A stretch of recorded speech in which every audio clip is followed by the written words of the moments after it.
Three, two. Hey everybody, we are going to take another look at Boston Omaha today. It's been a little while since we've visited the company. There's been some news lately, so I want to get right into it. Before we do, please take a minute and check out the link you see on your screen, fool.com/Frankel. Get the top 10 stocks to buy right now from my sponsor, The Motley Fool. It's the best way to support this work I'm doing on YouTube. Again, that link is fool.com/Frankel. Be sure to check it out. All right, so there are two big news items that I want to discuss with Boston Omaha lately. And unlike a couple of videos I've done recently, this is going to be a positive one. Now, just to kind of rehash what we've been dealing with over the past couple of months here, there are a few big issues that have been happening with Boston Omaha that have kind of given me pause as an investor and make me really kind of question my investment. First of all, communication has been terrible while the stock is being pummeled, which is not good. I totally understand that they are kind of like a hush-hush company. They view kind of, earnings projections and things like that as a distraction. But at some point, enough is enough, and you need to reassure your investors, and I don't think they have done a good job of that to date. And that's especially true because we just kind of got blindsided with two big news items earlier this year. One, that they are abruptly going to wind down Boston Omaha Asset Management after failing to gain any kind of traction on any of their plans over there. And number two, on the departure of co-CEO Alex Rosick, who was honestly a big part of the investment thesis for a lot of people. The compensation paid to both Alex Rosick and Adam Peterson, who is now the sole CEO, has been excessive, especially in terms of the bonuses they've been paid for really not delivering anything for investors. And above all, I really just wanted Adam Peterson, after all of that, to just kind of restore confidence in the stock through his own actions. Now, I don't want him to get aggressive with the business and do anything rash that could potentially be damaging, but I do want him to kind of restore confidence. So let me get right to the two things that just happened. Number one, and this goes to restoring confidence, Boston Omaha just announced a $20 million buyback authorization. It begins on August 15th after the company's quarterly results are out. So by the time you're reading this, the buyback plan might actually be in, or by the time you're watching this, rather, the buyback plan might actually be in effect. It is set to go through the end of September of 2025. So the company has a little over a 1-year window to buy back up to $20 million of stock. At the current valuation, management says, and I will read you a quote on this one. They've said, "We believe our Class A common stock to be an attractive investment, which, as we believe is currently the case, it trades at a meaningful discount to our view of the company's intrinsic value and prospects." That's a confidence boost. I know that insiders have bought a lot of shares recently, but this is really a confidence boost that the company's willing to put its own capital into this. That $20 million, because the stock is so beaten down, actually represents about 5% of the total market cap. So it can be a pretty substantial buyback plan if the company uses it. I am very hopeful that they will, and quickly. The stock is down again. It spiked a little bit after the buyback was announced and has since retreated back to where it was before. So if this price holds after the company's earnings are reported within the next couple of days after I'm recording this, I'm hoping they get aggressive and use some of that buyback, especially as money comes rolling in from the wind down of Boston Omaha Asset Management, which it should. So I'm hoping they redeploy that into buying back shares, because there's really no argument to be made that any of their other existing businesses are a better place to invest excess capital than just simply buying back shares if it supposedly trades at such a discount. So love this move. Very happy to see it. I actually I like buybacks when they're done for the right reasons, and this one looks like it is. And second, and I want to put this on the screen, I mentioned compensation has been one of my biggest problems with how the business has been run. Essentially, the two co-CEOs made a 15-year bonus plan, and because they cashed out of a winning investment at an opportune time, were able to get all 15 years worth of bonuses at the same time, which as a shareholder I found totally unacceptable and excessive. And I'm not the only one who feels that way. Adam Peterson realizes that that was not the right way to do it. What's done is done, but what he's doing now, let me share my screen real quick. This is from the recently released proxy statement. So let me put this up here. There we go. It's small, but I'll read you the important points. This is a little section in the proxy called the Compensation and Other Expense Reduction Plan.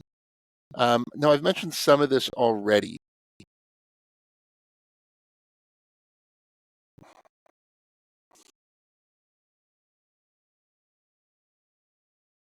So I mentioned some of this already. As a result of Alex Rosick leaving, it does create some natural cost reductions. You're not paying two CEOs' salaries anymore. There's not two bonuses being paid to CEOs. Another one, Brendan Keating resigned as president of Boston Omaha Asset Management in connection with the wind down, so his salary is gone as well. There have been some personnel reductions in Fiberfast Homes and some other parts of the business. Like, for example, Alex Rosick had a staff, and now they're no longer with the company. But this was the real surprise to me. Adam Peterson himself is accepting less money. For one thing, he has frozen his salary for 2024 and is expected that he's going to take about 1/3 of it in the form of restricted stock, not even cash. If you remember, him and Alex Rosick worked for almost nothing for the first few years of Boston Omaha. And now it looks like he's kind of reverting back to that. Like, I'm not going to take any money until I can show some results here. So I like that move. I'm still very much in show me mode with this company. But that's definitely a step in restoring investor confidence, especially because he just got a giant bonus a couple years ago. I'm sure he's not hurting for cash at the moment. And then finally, this last bullet point here, board members generally get $30,000 per year in cash and $30,000 in Boston Omaha stock for their service. Now they are going to modify that to be no cash payment and 2,000 shares of stock, which at the current price is worth about $26,000. So essentially, they are keeping the stock portion and getting rid of the cash payment, which that saves a significant amount of money. There's 4 outside directors. That saves the company about $120,000 in. Well, it saves $120,000 in cash plus a little bit in stock. So I'm all for expense reductions when things aren't going well. I am very, very happy to see these two moves, the buyback and this. And if you're curious, Adam Peterson now owns a little over 21% of Boston Omaha. You can see right here in the ownership chart. Alex Rosick, of course, is not an executive officer or director, so any ownership he still has is not disclosed. But Adam Peterson is a pretty influential owner. He has 33% of the voting power, and he now owns all of the super voting Class B shares after they bought back and retired Alex Rosick's to get rid of his control premium or his control of the company. And so he now has about a 21.4% interest in the business. So he's very invested. I think out of the two co-CEOs, the right one is in charge.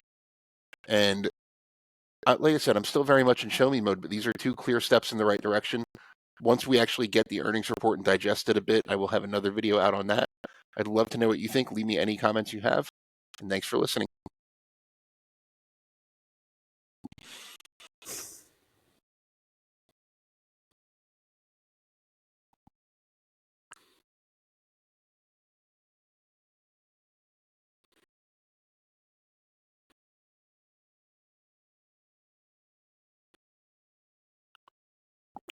Three, two, one.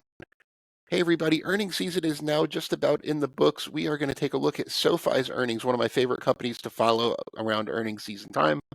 So before we do, please take a minute and check out the link you see on your screen, fool.com/Frankel. Get the top 10 stocks to buy right now from my sponsor, The Motley Fool. It's the best way to support this work we're doing here on YouTube. Again, that is fool.com/Frankel. So let me share my screen real quick. We're going to talk about just some of the company's results and what they mean and how I'm interpreting them and kind of what I'm looking forward to. Because there is good and bad, and every stock in SoFi is no exception. So this is from the company's recent earnings report. This is the member growth over time. And as you can see, membership has grown a lot. They added 643,000 members in the second quarter. It has grown by 41% year over year. One thing to note, and not to be alarmed about, because 41% is still a very impressive growth rate, especially as the business scales. The growth rate has decelerated somewhat over the past year or so. 3 quarters ago, it was 47%, then 44%, then 44%, now 41%.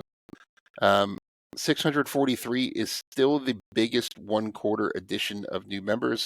That growth rate is going to slow over time. You can't maintain 40% growth in a bank forever. But as long as the new member additions, if this number right here, that's actually not the highest, it's the second highest. But if that number stays elevated, I would be very, very happy to see that. But the deceleration of growth is something to keep an eye on because the market will react to that. So the other thing I wanted to mention, there's a few things I want to mention. I'm going to scroll down to a different slide right here.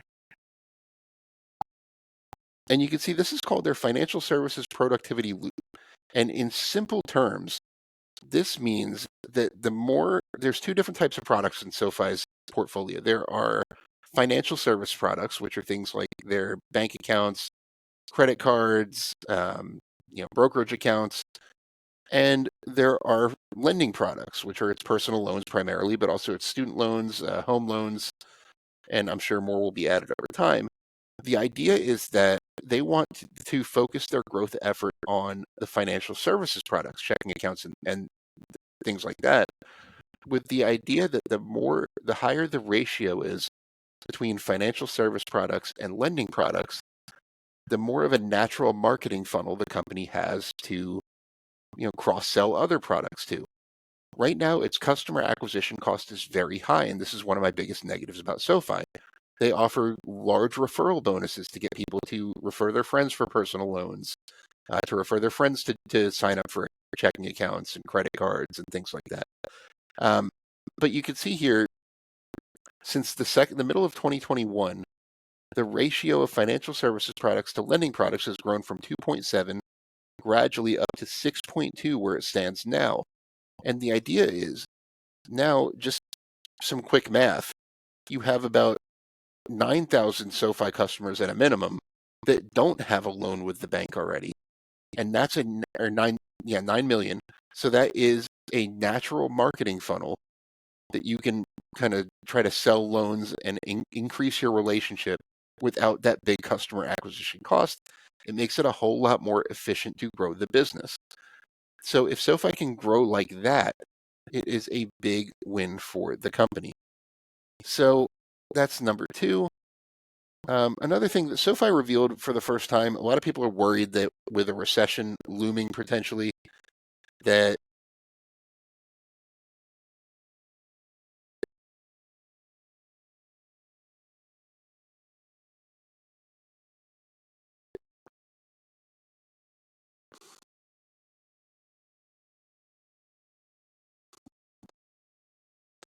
three, two, one. So with a recession looming, there have been natural fears about loan quality. And to be fair, SoFi's loan loss ratio is higher than I would expect. You can see this top gray line here are loans that were originated in 2017. So they've all been paid back at this point. They've either all been paid back or they've defaulted at this point. There's none still outstanding. They had almost an 8% cumulative loss over the life of those loans. That's not great. If your average personal loan, say, is 10 to 12% interest, and you have an 8% loss ratio there, that's not a fantastic margin. The good news is the newer loans that they've made, which are pretty much all these other lines on this chart, are performing better than the older ones. It remains to be seen if these lines will continue to grow, continue to flatten, whatever they might do. But so far, they're performing pretty well. I would love to see them get that credit quality a little bit higher. You can see right now, cumulative to date, this is throughout SoFi's entire history, they have about a 6% net charge-off rate based on or a net cumulative loss rate based on paid off balances. So we have to assume that's going to continue. I would love to see that get a little bit lower. So beyond that, let me see what else I have here to talk about. Here's a potential negative. Growth is a little bit slower than I would like, but this is by design. Sofi, because of the uncertain economic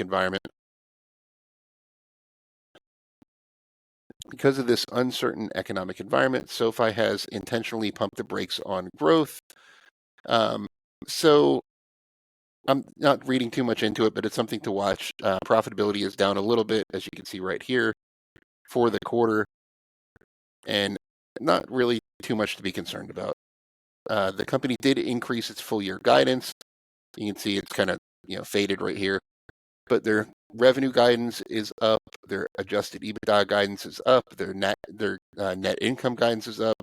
EPS outlook is up by 1 cent per share for the full year. So that is pretty impressive. This is a profitable bank that's growing at 40% plus. And I can't see why the market isn't rewarding it anymore. I definitely get the risk factors. The loan loss ratio is a risk, especially as it grows. And I am not too thrilled with some of its newer initiatives, specifically credit cards. The credit card products that they have recently announced, they're nothing to really get too excited about. I kind of expected more differentiators, which could still come. But definitely keep an eye on the losses. And one other thing to keep an eye on, the tech platform, the Galileo platform. So it's kind of a mixed bag. On one hand, let me go up here. There it is right there. You can see they reached 158 million accounts on the Galileo platform. That's 23% year-over-year growth. That is a big acceleration, and that is their fastest growth rate since the end of 2022. So that's the account total. On a profitability basis, the growth hasn't been quite as impressive.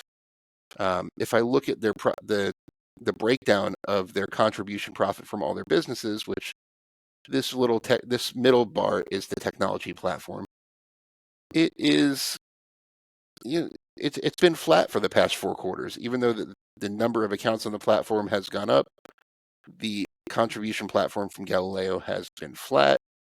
I would love to see that play more of a role. And just to kind of, for comparison's sake, in 2023, the Galileo platform's the contribution profit was about $95 million. That is compared to about $823 million from the lending business. So still a very, very small part of the business. The company says it wants to use that to be the, quote, AWS of finance, and it has a way to go before that is even remotely part of the reality. So I'd love to hear what you think about SoFi's quarter. Please leave me some comments. I'll do my best to answer any of them individually. And thanks for watching.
Right. 3, 2, 1.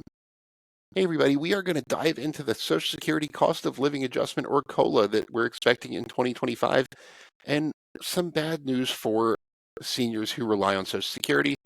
Before we dive in, please take a minute, check out the link you see on your screen, fool.com/Frankel. You get the top 10 stocks to buy right now from my sponsor, The Motley Fool. It's the best way to support this work I'm doing on YouTube. Again, fool.com/Frankel. So let's dive right in. I want to get to talking about the Social Security cost of living adjustment. Let me share my screen real quick. And I can tell you right away that the latest estimate for the Social Security cost of living adjustment for 2025 is 2.63%. That's the lowest it's been in a few years. It's based on recent inflation data. That is not a finalized estimate. The actual cost of living adjustment will be based on third quarter inflation, none of which we have at this time of this recording. I'm recording this on August 12th. In a few days, we'll know what inflation actually was in July. But until we have August and September's data, also, we won't know what the 2025 COLA will actually be. We will find that out sometime in mid-October. So right now, about 2.6% is the projection. But we recently saw a new survey from the New York Federal Reserve. And again, this is a survey. This is nothing set in stone. The average inflation rate for the next 3 years is expected to be 2.3%. Not a giant surprise here. The Federal Reserve is targeting a 2% inflation rate, and this is in the ballpark of that. And given all the rate cuts they've done, it's not surprising to see inflation approach what they want it to do. For the next 1 year, the inflation expectation is 3%. And interestingly, for the next 5 years, the inflation rate is expected to average about 2.8%, which tells me that inflation's about 3% now. It's going to dip in the next couple of years and then rise a little bit after that. But the 2.3% number is kind of what I'm looking at right now. That tells you what you can expect as your cost of living adjustments going forward in 2026, 2027. Also, again, this is just a survey, nothing based in anything we know yet. But here's kind of another part of that survey. It breaks down inflation expectations into individual types of purchases. And this is what I'm getting at with seniors on Social Security and why it's important to know this.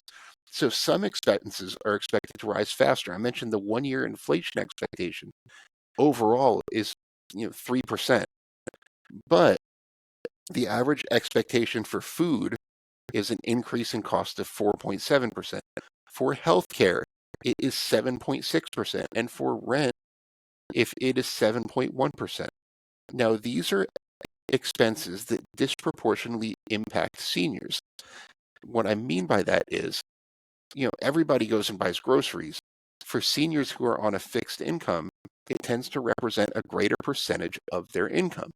Same with healthcare. As you get older, you need to spend more money on healthcare. It's just that every study I've ever seen says that. And for rent, a lot of seniors own their home. A lot of them own their home outright. But of the seniors who rent their homes, a greater portion of their income goes toward rent than the average working household. So these are expenses that disproportionately affect older Americans. Now, under current law, the headline inflation number, the CPIW, Consumer Price Index, it's for urban workers, I believe it is. But the CPIW is used to determine the annual cost of living adjustment for Social Security. That is not the best way to do it. In simple terms, that is an index that tells you how expenses affect workers, not older households. A better metric to use would be the CPIE, which is the Consumer Price Index for the elderly. That places more emphasis on these costs that I'm saying affect seniors more than the working households, including healthcare and housing. So the CPIE has increased faster than the CPIW in most recent years. So another way to say that is, yes, seniors are getting their cost of living adjustments from Social Security every year with the intention that it's going to keep up with inflation. But in reality, the expenses have grown at a faster rate. Now, if you're only getting a 2.6% raise next year and your housing expenses are going up by 7%, you're not keeping up with inflation. You're doing the exact opposite. It's also worth mentioning that Medicare Part B premiums come out of Social Security benefits. So that's something else to keep an eye on. So here's the actual statistics. The CPIE, the Consumer Price Index for the elderly, would have grown Social Security benefits at a faster pace if it had been used as the measure of inflation. From 1982 through 2011, the CPIE grew at 3.1% annualized versus 2.9% for the CPIW. In 2024, the cost of living adjustment that we got that went into effect in January, the CPIE would have given seniors a 4% raise. That's significantly higher than the 3.2% that was actually given. The CPIE would have given higher cost of living adjustments in 7 of the past 10 years.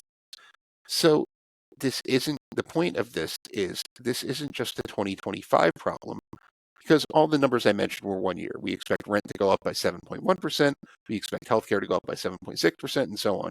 And we expect this 2.6% cost of living adjustment.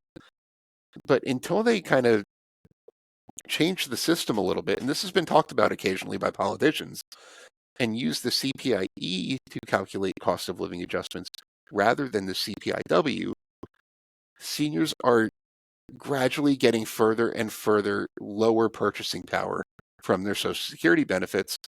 And like I said, every time Social Security cost of living adjustments and Social Security sustainability over the long term come up, the way it's calculated is definitely a big part of Social Security reform in the discussions.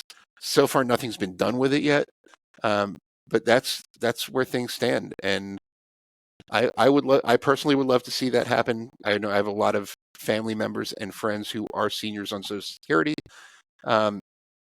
So that's kind of where things stand right now. We'll have the actual cost of living adjustment data in a couple of months. I will be sure to do another video when we know what it actually is and how it's going to, really impact your pocket. So please leave me any questions, by the way. I'm a certified financial planner. I love talking about Social Security and things like that. So please leave me any questions you might have. I'll do my best to answer any of them individually.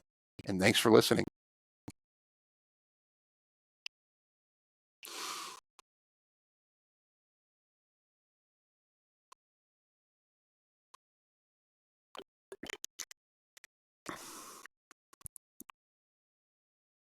All right.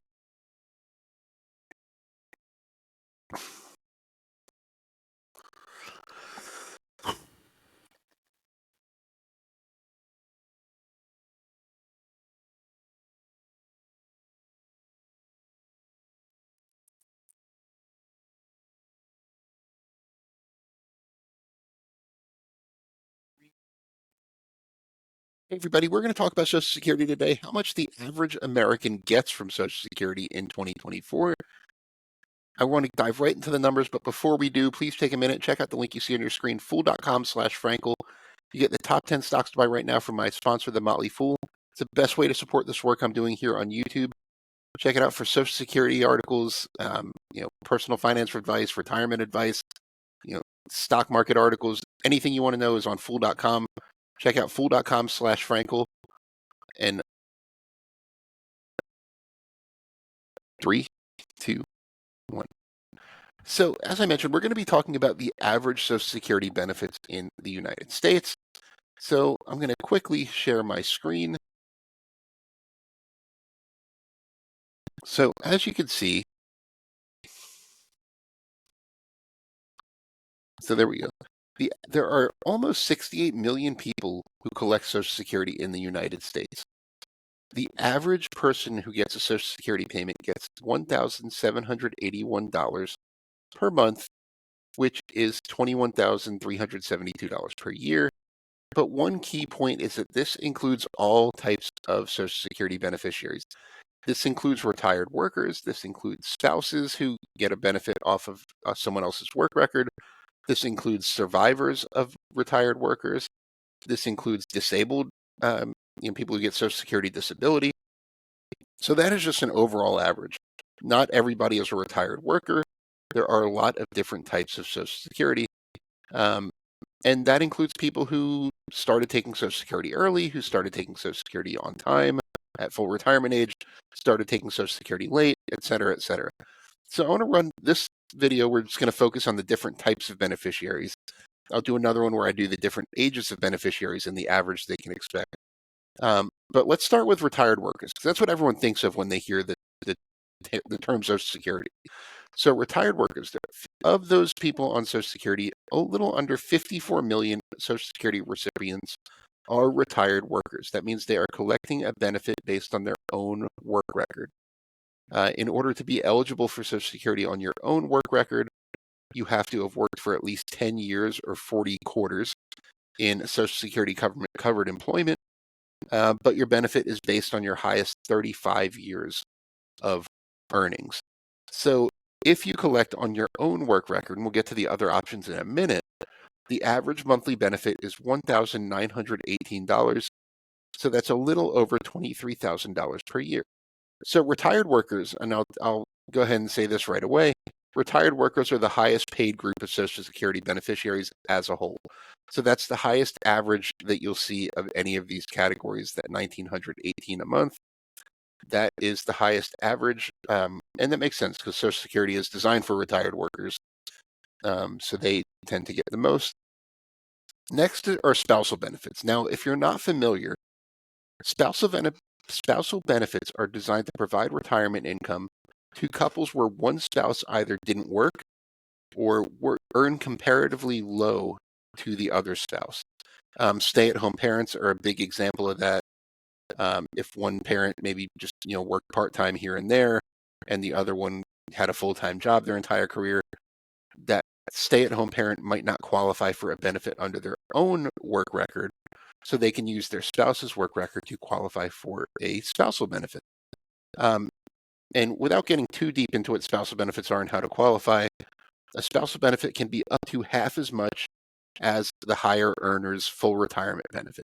So if you are entitled to a $2,000 monthly benefit at full retirement age, your spouse could get up to $1,000 based on your work record.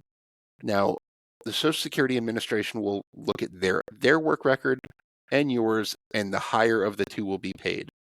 You don't get both. So if your spouse was entitled to, in that situation, a $1,500 monthly benefit, they would get their own benefit, not a spousal benefit. So as of the latest data, about 1.9 million spouses of retired workers collect benefits on someone else's work record. Again, the spousal benefits can be half as much as the benefit paid to the primary earner. And the average monthly spousal benefit is $911, which makes sense. That's in the ballpark of half of what retired workers get paid. Spousal benefits are also reduced if the spouse claims them before their full retirement age.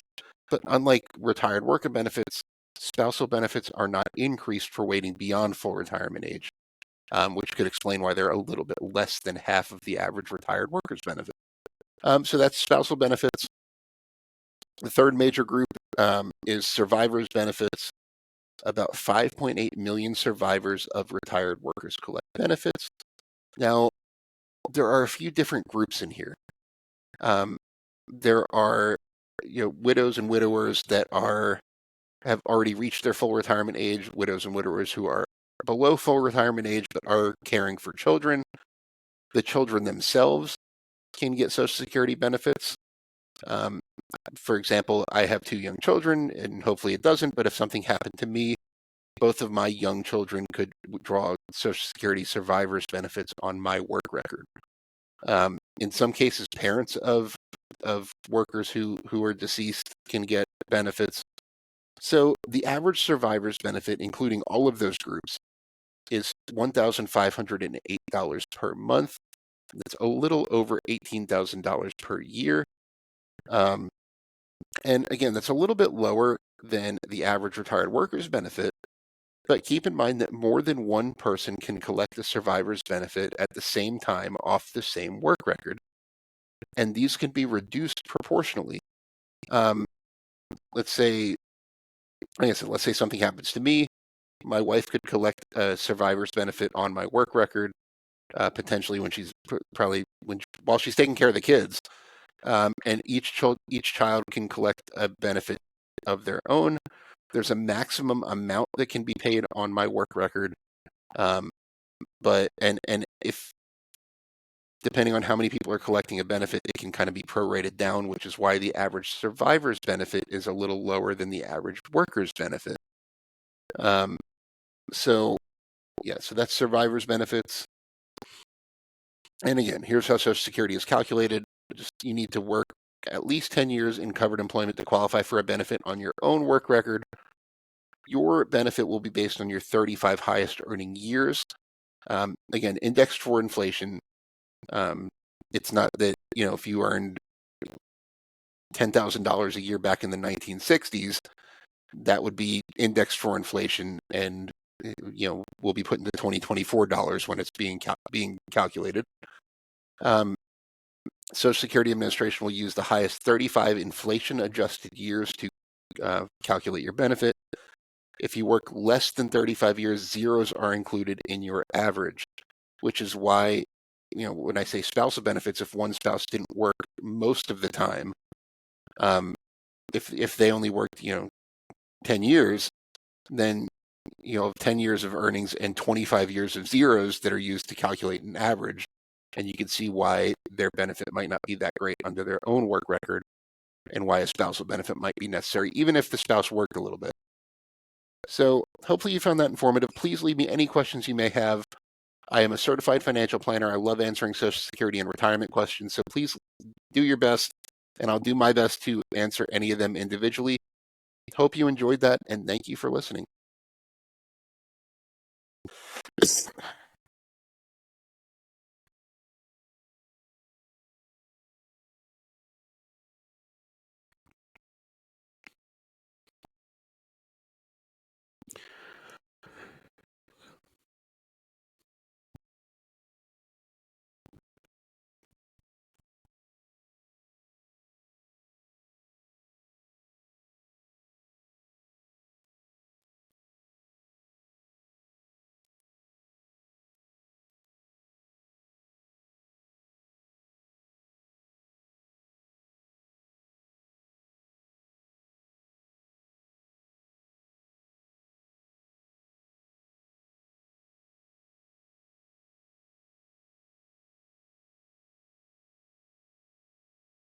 3, 2, 1. Hey, everybody. One of the most common questions I get as people approach retirement age is, how is my Social Security benefit calculated? So I want to dive right into the numbers, give a full example. I want to make sure you guys understand this. Before we get into the numbers, please check out the link you see on your screen, fool.com/Frankel. Get a special message from my sponsor, The Motley Fool. It's the best way to support this work I'm doing on YouTube. Again, fool.com/Frankel. So let me go ahead and share my screen without any further delay. Let's dive right into it. I want to get this presentation up on the screen. And so let's start with how Social Security is calculated. We're going to go through the how, and then we'll go through an example just to make sure everybody understands how this works. So here's the basics. To qualify for Social Security, you need to work at least 10 years or 40 calendar quarters in covered employment and earn over a certain amount, but it's a very low threshold. So if you have a job for over 10 years, is kind of the short version, then you will qualify for a Social Security benefit. However, your Social Security benefit will be based on your 35 highest earning years. So all of the years of earnings from, in my case, my first job at Burger King when I was 15, from that all the way until I stopped working, every year is kept track of by the Social Security Administration. Every year will be indexed for inflation and will be taken into account, and the 35 highest earning years will be considered. For most people, though, those are the 35 years toward the latter part of their career. But if you earned a lot of money early in your career, and those years will definitely help you out. If you work less than 35 years, zeros will be included in the calculation. So if you only work for 30 years, and those years would be indexed for inflation, and then 5 zeros would be used in the calculation, so that can really lower your benefit. So the next step, toward calculating your Social Security benefit is calculating what's called your AIME, or Average Indexed Monthly Earnings. So every year's earnings, I mentioned, the Social Security Administration keeps track of every year of earnings that you've ever had. So every year's earnings, up to an annual maximum, are indexed for inflation, and the top 35 years are considered. Those 35 years are each divided by 12 to get a monthly amount, and that is averaged together to produce your Average Indexed Monthly Earnings, or AIME. This is the average amount of money in 2024 dollars that you've earned each month throughout your career. This is what's going to determine your Social Security benefit. So here's the formula. So your AIME is applied to a three-part formula to determine your full retirement benefit. And as you'll see, not all three of these parts apply to everybody. So here's the 2024 edition.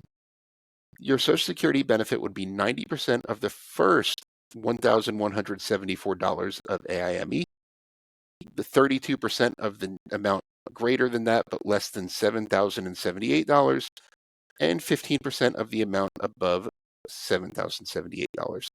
So a couple of takeaways from this. Number one, the Social Security formula is weighted in favor of lower income individuals.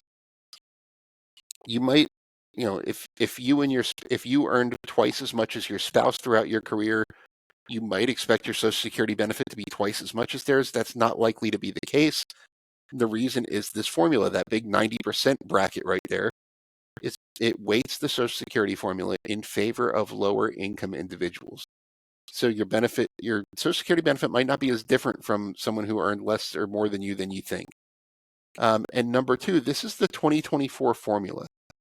Your Social Security benefit, your 35 years will be averaged just the way I described it on the last slide.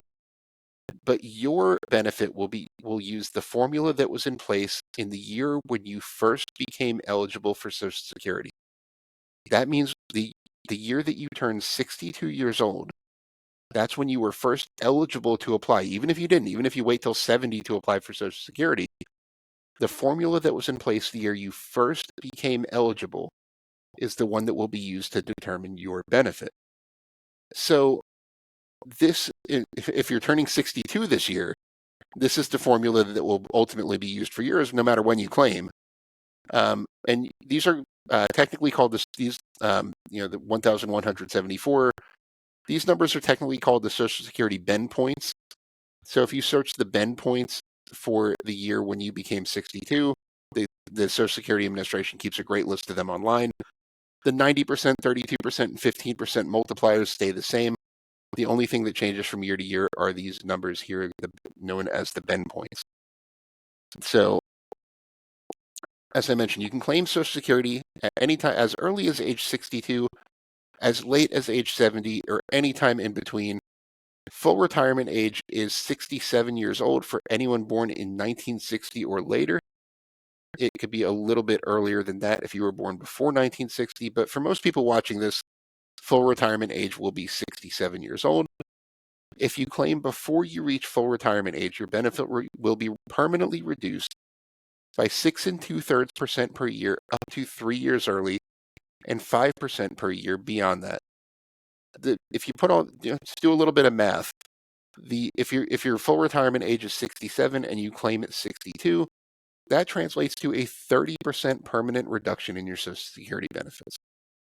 Now, you can claim anytime in between there, and using those percentages, you can see how much your benefit might be reduced by. But key takeaway, your benefit will be significantly lower if you claim earlier than your full retirement age.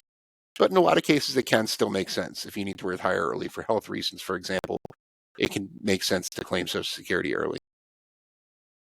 On the other hand, if you wait beyond your full retirement age to claim Social Security, your benefit will be permanently increased by 8% per year up until age 70, which is the latest you can claim. So if you wait until age 70 and your full retirement age is 67, you can get up to 24% more monthly income for the rest of your life. And remember, that is inflation-protected income. So if you can wait, it usually is a good idea to do so. If you can't, you're in poor health, whatever the reason is, it makes sense to claim early. That's fine. Everybody's different. That's why Social Security lets you claim it whatever age you want in that window. But it's important to know what claiming early or late will do for you. And by the way, these are both prorated by month. So if I claim it, 67 years and 1 month of age, my benefit will be increased slightly. It's done by the month, not by the year. So let's look at an example. Let's say that you worked for over 35 years, so you don't have any zeros in the formula, and you earned an average salary after adjusting for inflation of $75,000 during your career. Dividing this by 12 gives an AIME of $6,250 per month. So based on the formula, and in this case, only the first two parts of the formula would apply to you because your AIME is not above that second number. So you would get 90% of the first 1,174, which is 1,057 each month, plus 32% of the amount greater than that, which would be another $1,624. And if you add both of those together, you see you get a Social Security benefit of $2,681 per month if you claim at exactly full retirement age. Most people claim early. The majority of Social Security beneficiaries don't make it till 67. But if you do, that's what you can expect.